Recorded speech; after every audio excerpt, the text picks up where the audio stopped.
Interestingly, this is a core difference between bulimia nervosa and anorexia nervosa, where we find that people with bulimia nervosa tend to have poor inhibitory control. In other words, they can't stop themselves as well from thinking, and they also often have greater difficulties in stopping themselves from doing. So if you want to think about inhibitory control as the thought mechanism and impulsivity as the behavioral mechanism. So if you're faced with something, and it's the truffles in your car, for example, if you have poor inhibitory control, you're going to be thinking about them more. And what happens to about things that we think a lot about? We do them, or we feel really badly about them, but regardless, they're on our mind. They influence our thoughts and decision making. So when we put these three things together, we find that actually there are certain processes in eating disorders that seem unique to eating disorders and may set people up for developing these difficulties. Our own research, as well as research from the Institute of Psychiatry in London, Kate Chanturia and colleagues, have demonstrated that these inefficiencies exist, particularly for central coherence and set shifting in AN and BN. What's really interesting, however, and what I'm particularly compelled to talk about, is that these aren't solely related to nutritional status. So remember when Dr. Capon was talking, what's the fattest part of your body? What happens when you go on a diet? Guess what shrinks? Your brain. So, of course, you're thinking, well, a shrunken brain is not going to be a happy, healthy brain. It's not going to be an efficient brain. And while I would definitely say that that's true, I will actually say that these inefficiencies have been found not only in people who are acutely malnourished, but they seem to persist after renourishment efforts. We're actually able to show that these difficulties, particularly weak central coherence, difficulty integrating things, seems to exist regardless of renourishment efforts. These also seem to exist in non-ill family members. Currently, we're doing a study looking at adolescent females and their sisters. That study's already been done in adults. And we find that although the difficulties with set shifting and central coherence are slightly improved or functioning better in people who've never had these illnesses. In fact, there does seem to be a family risk or link among people who've never had the disease. And so one of the things that I put on here that probably doesn't make that much sense is these seem to be potential endophenotypes for these disorders. By endophenotypes, what I mean is we've been pretty unsuccessful at being able to say, hey, look at this particular gene. I think this particular gene is a problem for eating disorders. Rather, what we seem to be able to do more successfully, and I think this is an important area for us to pursue, is to be able to say, look, we're seeing these behaviors, these phenotypes, if you will, these things that we can observe, and pull back and say, why are we observing them and where are they coming from? And increasingly, we're being led back to the brain and spinal column as places that we need to look at to see whether or not there are risk and remediation factors. So when we think about it, remember that we're thinking about ways that our frontal lobe works. This is the part of the brain right here. It's the part that makes us uniquely human. It's the part that develops the most during adolescence. It's also the part that's most sensitive to any insult or injury, of which I think we could all agree that malnourishment would be considered a significant neurocognitive assault. And we've seen them in these areas in different ways and on different tasks. So set shifting and cognitive flexibility, detail orientation, and impulsivity or behavioral inhibition. And when we think about these map very well onto some of the difficulties that we see our patients having. So often what we'll see is difficulty with changing demands. People with, especially I'm sort of thinking in this, for some reason I have anorexia nervosa on my mind today. I guess that's probably because we're talking about it a lot. But it's difficult for people with anorexia nervosa sometimes to be able to shift rules, to do something different, to pay attention in a different sort of way. Often our clients will come to us and they will say, you know, I don't want to talk about food and eating, but I have to tell you, I have to clean my kitchen and I always have to do it in exactly the same way.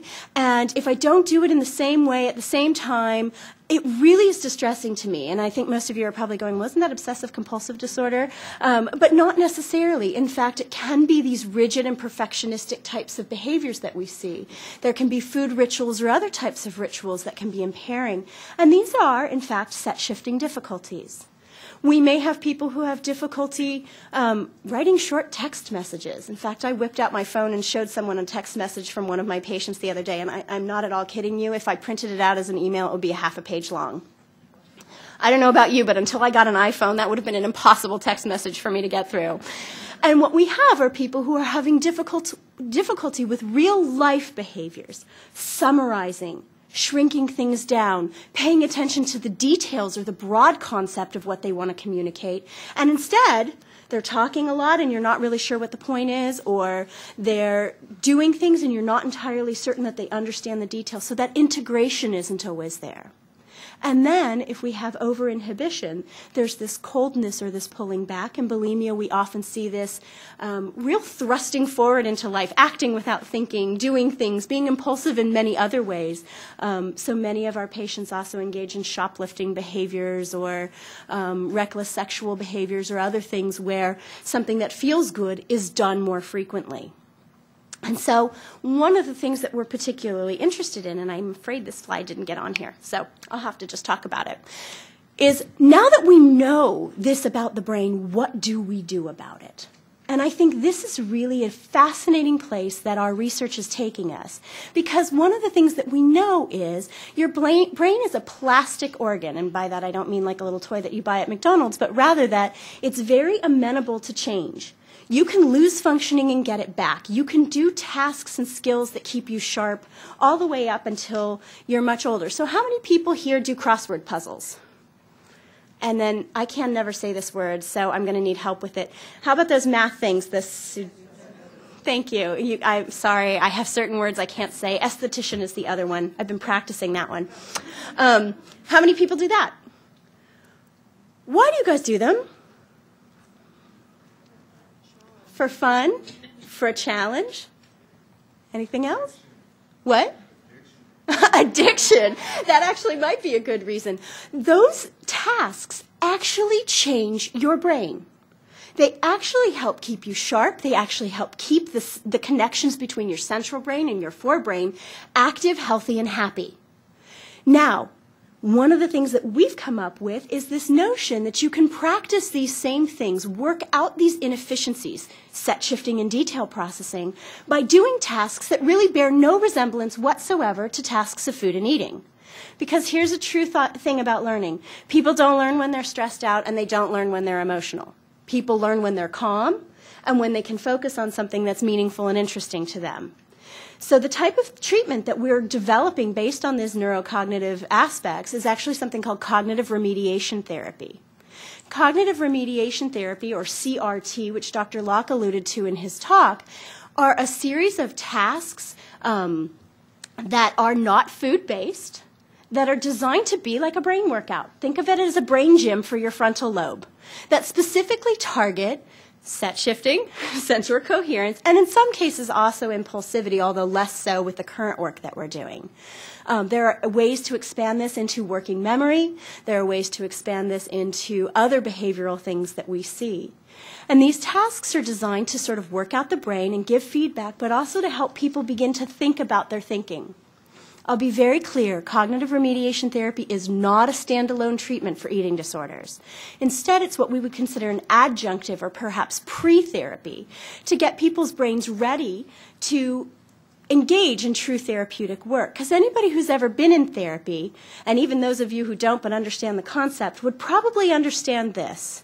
When you go to therapy, it's usually to be able to change your mind about something, right? If you have set shifting difficulties, it might be difficult to change your mind.